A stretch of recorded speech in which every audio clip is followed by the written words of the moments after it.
రాజుగారి ఏనుగు మీద రై రై రబ్బరై రై రై రబ్బరై అని ఊరేగిస్తానే పిల్ల. ఏంటబ్బా పాటలు పాడుకుంటూ ఎక్కడికి వెళ్తున్నావు అనుకుంటున్నారా? ఈరోజు మా అక్క పెళ్ళి వెడ్డింగ్ షూట్ అనమాట. ఎంత బాగుందో అసలు. వెళ్ళగానే ఆ పావురాలను చూస్తే ఎంత బాగుంది అనిపించింది. యాక్చువల్గా ఈ గుడి ఎక్కడ ఏంటి అనేది కూడా మీకు కూడా తెలుస్తుంది. యాక్చువల్గా ఈ టెంపుల్కి ఒక ఆచారం కూడా ఉందంట. అండ్ బ్రదర్ అండ్ సిస్టర్స్ ఎవరు లోపలికి వెళ్ళకూడదంట. అండ్ ఈ గుడిని అప్పట్లో ఉండే రాణి వారు కట్టించారంట. చాలా ప్రత్యేకత ఉందంట.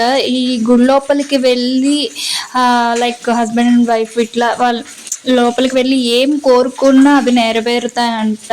చాలా అంటే చాలా ప్రాధాన్యత ఉందంట. ఎన్నో అసలు చెప్పారు. అండ్ అక్కడికి వెళ్ళగానే ఆ తాబేళ్ళు గుడి చుట్టూ తాబేళ్ళు ఉన్నాయన్నమాట. నేనైతే వాటితో ఆడుకున్న, పక్కన వాళ్ళు షూట్ చేసుకుంటే మీకు కూడా చూపిద్దాం ఈ ప్లేస్ అని.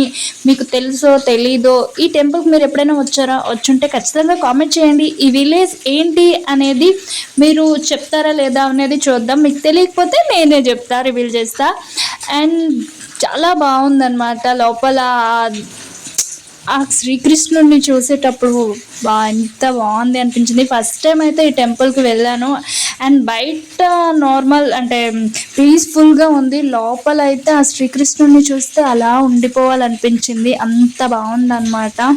నాకైతే లోపల శ్రీకృష్ణుని ఆ మందిరంలో ఉండేటప్పుడు ఆ పాటలు ఇలా వింటున్నప్పుడు చాలా బాగా అనిపించింది. అండ్ శ్రీకృష్ణుని టెంపుల్ ఉందని కూడా నాకు అసలు తెలియదు. ఇంతవరకు ఎప్పుడు చూడలేదు కూడా. ఫస్ట్ టైం అయితే ఆ శ్రీకృష్ణుని చూస్తున్నప్పుడు నాకైతే చాలా అంటే చాలా బాగా అనిపించింది. అక్కడైతే అలా ప్రశాంతంగా కూర్చొని అక్కడే ఉండిపోవాలనిపించింది. ఆ కృష్ణుని చూస్తూ అంత బాగా అనిపించింది అనమాట.